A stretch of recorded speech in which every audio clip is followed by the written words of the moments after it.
This is Boxing Tickets NI in association with Valiant Gentlemen. I'm glad to say we're joined back with Dom the Bomb, Dominic Donegan. How are you, Dom? I'm good, Stephen. Good, Stephen. Yourself? I'd normally say I'm okay, but you've got me up at the crack of dawn on a Friday morning. But obviously needs must. I always like to try and cater the interviews around boxers, so it gives me early bird catch the worm moment sort of thing.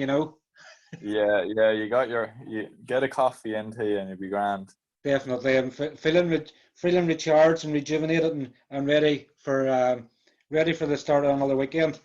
Um, Obviously, I think it's been 5 months since we last spoke, just over 5 months. Last spoke to you on the 6th of February. You're obviously preparing for your fight in Luxembourg. Pretty much after a year of inactivity. Um, Obviously, Luxembourg didn't go your way. I must say, obviously, us watching the fight, we thought clearly, easily you won the fight 4 rounds to 2. Um, does it make it harder for you knowing that obviously you should have won the fight and obviously ended up losing it in the scorecards? Well, to tell you the truth, see when I was boxing, I knew I wasn't boxing well that night. I performed very bad, and even to hear people saying I won 4 rounds to 2, it didn't make me feel any better because it was a very bad performance. If I had got the win, I probably would have brushed it off and be like, oh, maybe I'm good enough to go in like that to the ring and that. Mm-hmm. But no, I definitely was not. I was not impressed with how I performed. For people telling me that I won 4 rounds to 2, it made no difference. At the end of the day, I was in with a journeyman. I should have been winning the six rounds, or maybe should have been getting him out of there. But he was a very, very tough journeyman who's coming forward all the time. And I think with him coming forward and me in the back foot, probably got him the fight. He looked like he was in control of the fight for most of it because he was dictating the pace where I was going around on the back foot. Even though I was scoring, I was getting clean shots where I probably won my previous fights from being on the back foot countering, and that it just didn't work over there, and it kind of gave me the incentive to do something different. That I just can't always rely on my counter boxing because I am a strong lad. I can go forward as well, but I more rely on my counter boxing where it kind of gives me the idea that I have to work on something different, and that's why I made a few changes. So I have. So no, look, it was a hard one to take, but a very positive one to take as well. And I know, obviously, from speaking to yourself, in interviews before, and obviously just speaking on social media in general, that you're always a positive sort of person and you're always honest. I'm sure, even if you'd have got the one, you would have probably ripped your performance to bits. Didn't make any excuses after the fight. Obviously, I know there was things that went wrong. The fact these were in Luxembourg, and obviously everything with COVID and everything like that meant it was harder to get food. I guess sometimes you can probably take lessons from them encounters you've had. We're obviously going, right, well, what would I do differently the next time? Would I bring some food with me? Obviously, the airport, even if the sandwiches look terrible, it's something rather than nothing, rather than going, I'm hungry, I'm tired, I'm in a different country, I have to fight tomorrow. Just maybe wee things to clear the mind, sort of, and preparing. They always say, fail to prepare, prepare to fail, blah, blah, blah. Is it fair to say you probably would have, you would have ripped your performance to bits regardless whether you won or lost? Yeah, like I look back on the fight, and but looking back on it, you couldn't be happy with the performance. One or two things I was countering and taking a lot of shots on the gloves, but they weren't landing where he was busier and that. So yeah, I would have probably ripped my performance, win or lose, because I wasn't proud of my performance. So it wasn't, and I heard you there hitting on the food, and that when I actually went over to Spain, I thought I would have learned that lesson. My after weigh-in food was a hot dog, so it was because we couldn't get any food over in Spain, so we couldn't. Me and Jonathan, we were there traveling about, couldn't get any food, and then I didn't really learn a lesson. Then went to Luxembourg, and Jonathan was like, make sure you take food with you. It's rising that big a rush and that getting everything together. So did I not take food with me? So we ended up going over there, and I jumped on the scales. I think it was 11, half 11. It was near 12 o'clock anyway at night. I made me wait anyway and went to bed. So whatever I had, I grabbed a sandwich in the airport. That's all I really had. So had that before I went to bed, and drank a bit of water, and I got up the next morning. I'd be a fussy enough eater. Like I'd went to Delhi, and I went to get the breakfast that morning, and there wasn't really much that I'd eat. Mm-hmm. And then I went over to the supermarket and I got a breast of chicken. So I was there eating on that. Instead of me maybe taking food with me, like I did learn from Spain, and I was told by Jonathan to take food with me and that, but I just got caught up, and like I looked tired in the ring. I looked like I didn't have the bang that I usually have, and like I definitely wasn't hydrated properly after my weigh-in, and I definitely didn't refuel the way I normally refuel at home. Like, so it's as I said, it's a positive thing I took from that, and like I'm fighting now the 6th of August, and I'll have no stone unturned for this one. I have everything to a T. My weight's very good at the minute, and my eating and that. So look, it was a positive loss. It's not nice to have a loss, but it's on to this one now, the 6th of August. Have to throw that one behind me, and just to make sure that I'll not be on the back foot for all the 4 or 6 rounds, depending on how many I'm doing. Mm-hmm. I'll not be on the back foot. I have to show that I can box also on the front foot. And I guess, they always say, it's always the age-old thing in boxing. Sometimes they say it's only a defeat if you don't learn from it. So obviously, from talking to you and things like that, you've learned from the defeat. You're obviously now eager and willing to obviously to right the wrong and show that it was an off night. The defeats taught you something, and obviously it may bring you on. Obviously, the fact that now you've tasted defeat, you'll not want to do it again. So you might see obviously your performance goes through the roof, and you'll be going, where did that come from? It just goes to show you that going back sometimes to the basics, maybe, and obviously doing something different, you might obviously surprise yourself in how good do you come back the next time in box. Yeah, no, I'm really looking forward to this one now, the 6th of August, because this is my second camp. I was meant to be fighting in Spain. I'd done a very good camp for Spain. I was ready to rock over there, and then not even a week before I came back, I had Glasgow lined up for me, so I jumped straight back into another camp. So two hard camps going for this one, and working an awful lot. Banked a load of rounds with good lads, and look, I'm excited for this one. And obviously since then, you've obviously teamed up now with Tony Davitt. What happened with Jonathan? Was it obviously just something to do with travel, or there's no? I'm guessing obviously you're not somebody that would fall out with people very easily, so I'm guessing there's no bad blood there. It's just probably it's probably more cost effective for you obviously training with Tony than it is the extra travel going to Jonathan. Yeah, like look, me and Jonathan got on very well. I rate him very highly as a coach. He knew me very well, so we did. Even the way I go on and that, he knew me very well, and his trainings were very good. He had a very good team up there. You even seen in Alicante how well they performed. So they did. Alan O'Connor got robbed off performance, but very, very talented kid. Look, it was an hour and 40 up the road.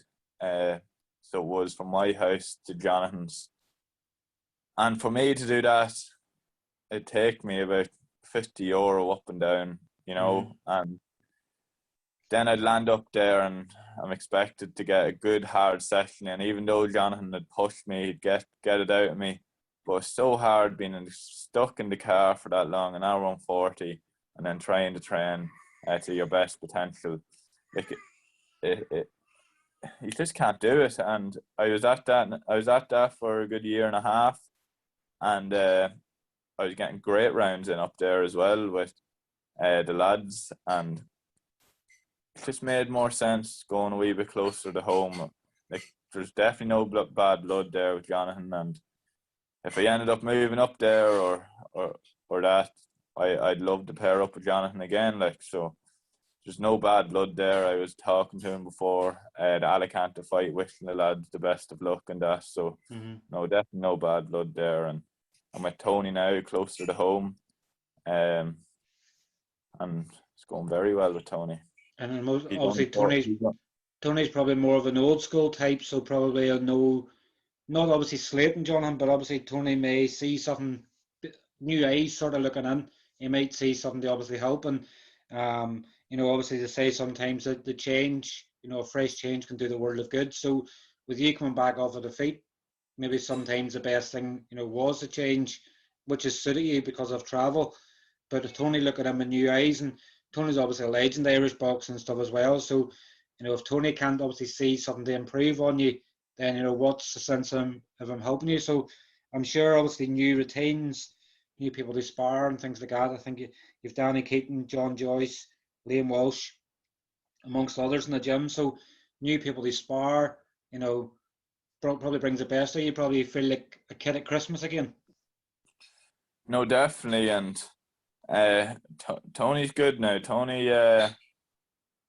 takes no bullshit. If you're performing bad, he give you a smack in the head and tell you to get your ass in gear and don't be feeling sorry for yourself. But no, he is very good. Great rounds there with Danny and Liam and John Joyce, and there's a young amateur there, TJ Doherty, very good amateur. And then Willow Hayden comes up as well for rounds as well. So getting very good rounds there, getting very good training sessions there. I'm there 4 to 5 times a week now with Tony, and before with Jonathan I was only getting up to maybe once a week, push twice a week when I'm fighting. It's really not enough. Like, you have to be around boxing a bit more than that there, because it's the boxing end of you can work on your fitness end and that yourself and your weight training. But you need someone looking over at you when you're on the bag, when you are starting to feel tired and feeling sorry for yourself, someone giving you the kick up the arse to keep pushing forward. So yeah, no, it's going very well. Couldn't ask for any more from Tony and the lads. So yeah. I'm guessing obviously your ears probably have a bit less earache now as well, because Kevin Cronin's not able to badger you so much now. Yeah, look, keep in good touch with Kevin. So he just be telling me when he goes for a sunbed. So I'd be telling him just get out in the sun to get the cheap sun, but he must have the money to go to these sunbeds. So he's keeping top up on you. He pulled out of an interview the other week so he could go and lie out in the sun. He said that you'd said that rather than going to the sunbeds, he could do the Cavan approach and just lie out in the sun. So he said, look, he said that the sun's good here today. Is it all right for reschedule? So he's now got a new name of Sunbed Sally. Yeah, the bronze bomber. That's what he is, the bronze bomber. The bronze bomber, definitely. Get rid of the Kingdom Warrior, the bronze bomber. But obviously, I know that you and Kevin were really close, and obviously he's always have a bit of a laugh and a joke. Obviously, I'm not seeing him in the gym now. You probably will just make up for their more FaceTime, and obviously when you do see each other, he's probably rip the piss out of each other even more. But in some ways, sort of, you've lost the relationship you had with Kevin and the banter and everything else. But you'll make up for it in obviously other areas. Yeah, no, definitely. Well, we keep in touch. That's one thing. And I'll plan to go down to him now some weekend, and if we have a fight date, we'll have a few rounds and train. We camp down there. If we don't have a fight date, sure, of course, we'll have to have a few beers, and he can put on the barbecue and that. So, but he can buy the burgers. I'll not be buying them. Well, I think he said he's now off the drink now until the end of the year. I think he's planning to have a a busy end to 2021. But I'm sure obviously he'll have a good laugh when he hears that, it probably is making no difference to him, because he probably said he'd be buying the burgers regardless. He says you're a bit tight and getting the money out of the wallet, so he'll probably laugh at the fact that he has to buy the burgers. Yeah, yeah. So with obviously your defeat, I guess obviously it's good sometimes to know the mindset. I mean, I don't obviously know exactly who watches in the interviews, but there could be some young amateurs. Would you say, obviously now you've tasted defeat, would you say it's better to lose at 5-0 than to get the 10-0 and probably have less bad habits to change?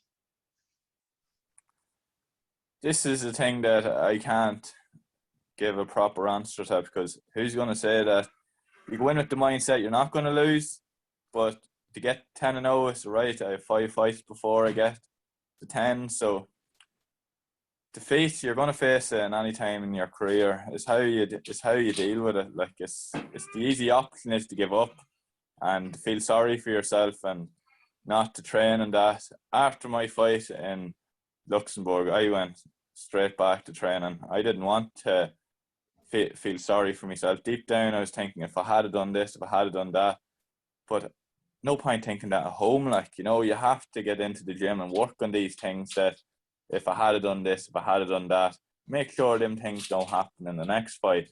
Mm-hmm. That's the way I'd kind of look at it, and that's what I have done. As I said, I won't be going on the back foot as much now in my next fight. I'll be showing that I can be an aggressive front boxer, but also I'll be showing that I do have boxing skills as well. I'll just not be going in there swinging haymakers. It's good to have that right sort of mindset. If you always know there's a defeat going to happen, there's very little ever get to the stage of a Floyd Mayweather. You obviously even look at, Vasily Lomachenko. It's obviously, he'll go down as one of the pound for pound greats. What he's achieved amateur and obviously leading into pro boxing, but he's taken defeats, and obviously rather than take a defeat, cry about it and get nowhere, he got back on the horse and got himself a really, really good fight and proved in the ring more than anything. And the reason I sort of ask sometimes the questions is because a lot of young amateurs and probably pros will sometimes think, I'm going to go undefeated. They're going to get a defeat at some stage. It's knowing in your mind, yes, I want to win, but I'm also prepared to get beaten as well. And it's so crucial nowadays that you have that right mindset, because you could easily, you get robbed in Luxembourg, you go 5-1, you go, you know what, boxing's not for me, I've lost now. You have to be prepared to lose. Not everybody's got a silver spoon in the sport to go, well, here, I'm going to get big title fights, I'm going to get paid loads of money. That obviously if you take a loss, you can still come back from it. Yeah, no, definitely. And quitting was never an option for me. I have a vision where I want to be and what I want. And you're going to have bumps in your journey, and that was a bump, but it was also a learning bump for me. It's things that instead of me jumping in this fight now, the 6th of August, I'll not be making the mistakes that I made in Luxembourg. So, you have to be grateful of your defeat as well, but make sure it doesn't happen the same way again, because if it happens the same way again, you didn't learn nothing from your loss. So I am really working on the things that I need to be working on. So hopefully you'll see August 6th. Definitely, and obviously looking at the 6th of August, 3 weeks away from today. The good thing for you, obviously, and it's sort of having a laugh, sort of, it's a dinner show you're going to, so you're going to have no problem getting food.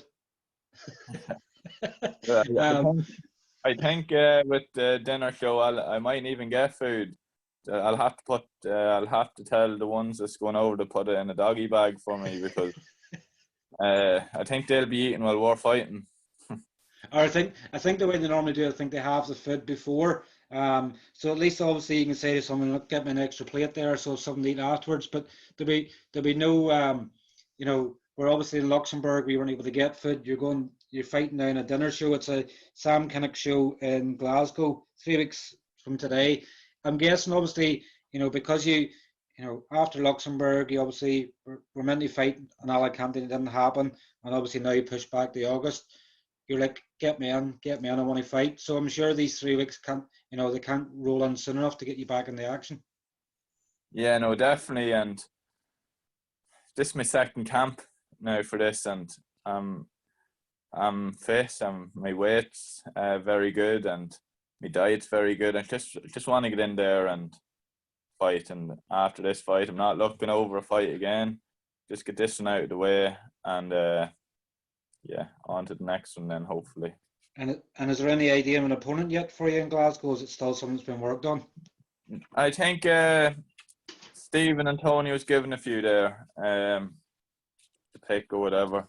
So I have nothing to do with that. So whenever they do decide, I'll know, but it wasn't decided yet. But they do have a few there to pick from. So, and I know that Sam's obviously linked up with Fight Sun, but I'm not sure if obviously his card's going to be on the Fight Sun card. But obviously with your promotional stable are fantastic, in the fact that they'll always put coverage out there as well. So obviously for anybody that's looking to tune into your fight, it probably will potentially end up in the Boxing Ireland Facebook page or even in your own Facebook, so people's going to be able to tune in and watch.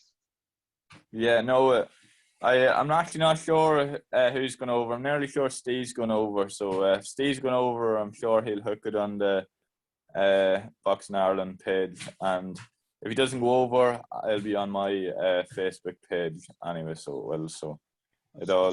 sort of be hoping it's summer, because obviously 3 weeks away from today as well as the Fila in Belfast, and I think Irish Boxing had sort of jumped the gun and thinking that you were potentially fighting Fergus Quinn on the Fila show. When they seen initially you were fighting on the 6th of August, and they were going, you're fighting Fergus Quinn on the Fila.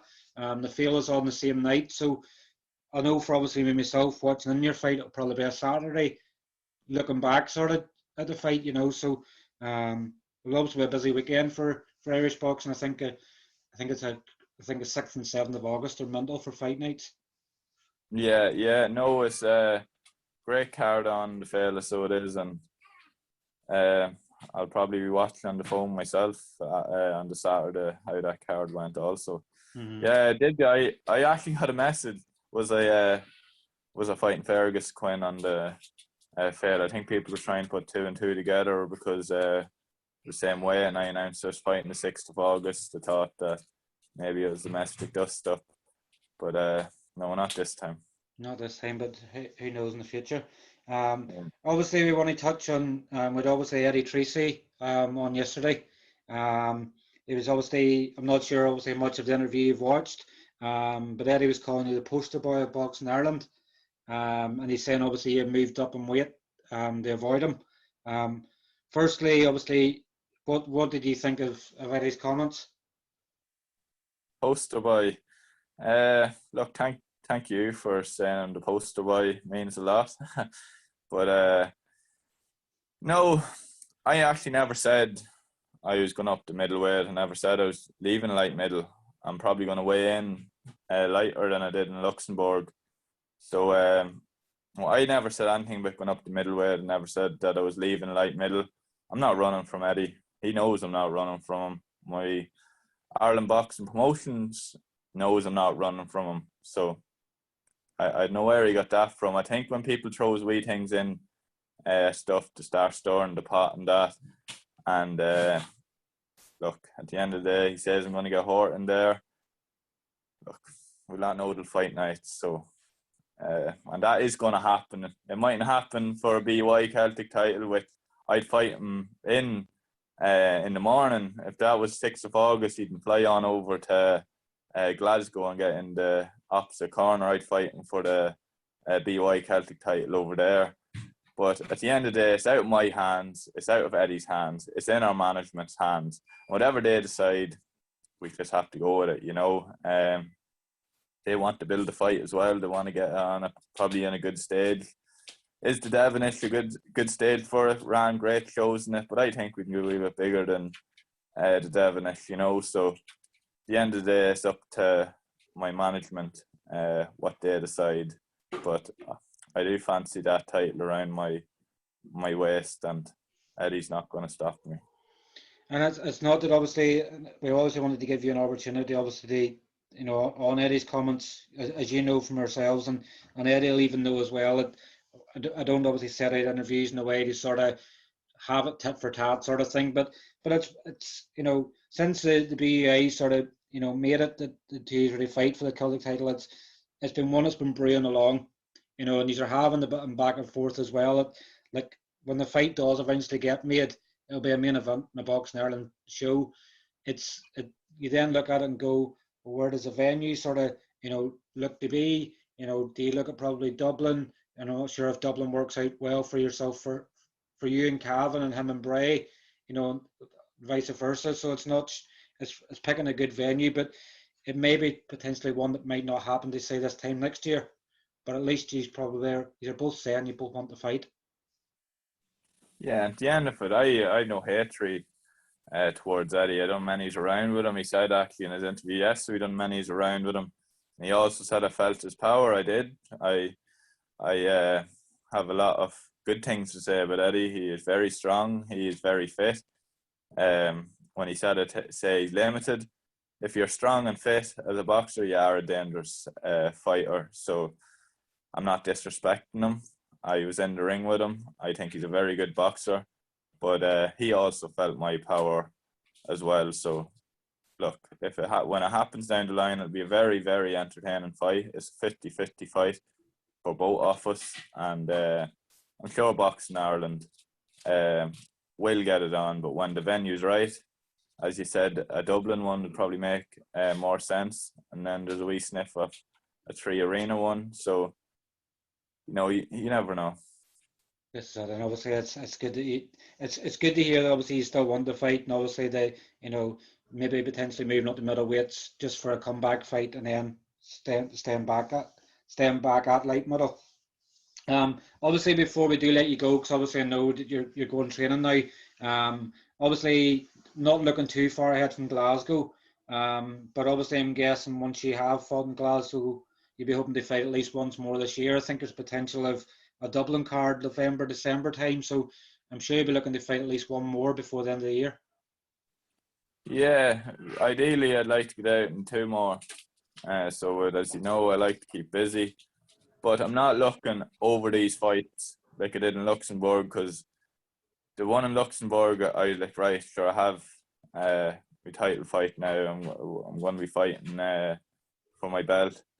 I can't be looking over these fights. So this one in August, if I get 2 more in by the end of the year, I'll be happy. But this one first. If I get over this one safely, then we'll go on to the next one. Definitely, and obviously I know with times changing with COVID, like how is things for you down in Cavan? Obviously with COVID now, is things sort of getting back to normal? Obviously you're able to go to the gym and stuff because your class is an elite sportsman, but is things sort of improving right before you down there now, or how is things down in Cavan? Yeah, no, things is getting back to somewhat normal, but the numbers are getting scary again, so at the back of my head I was kind of like, God, the numbers are high, will this fight now even go off with the amount of numbers?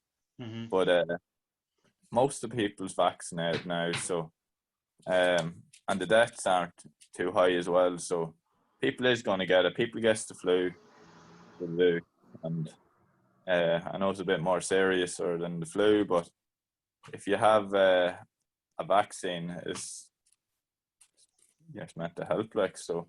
Yeah, saves you from getting to obviously the stages of being in ICU and stuff like that. So it's making its helping difference. Yeah, no, definitely is, and I'm actually on the swabbing team with the work that I'm doing with the Irish Defence Forces. I'm actually swabbing people, and a lot more people is coming in now to get swabbed and that. So, look, just let's hope it keeps moving, things keep opening, and just getting on with it, because it was hard there for a while for everyone, even people's mental health and that, and now they're getting out, they're getting to see people, see friends and all this. So let's keep moving forward, hopefully. Definitely get back to some sort of normality we used to know before, March 2020, Yeah.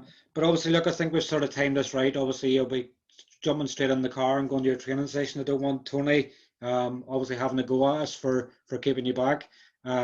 Obviously, thanks once again, Dom, for catching up with us. I know it's been a while since we've had you on. We'll obviously look forward to your fight in 3 weeks' time, and I'm sure we'll get another catch up with you again soon. Yeah, no problem, Stephen. Stephen, you're doing a great job. Loads of interviews. Keep going. And thank you. Cheers, Dom. Thanks very much, and have a great weekend. Same to you. Thank you very much. Cheers. Take care. Thanks. Bye-bye. Bye-bye. Bye-bye.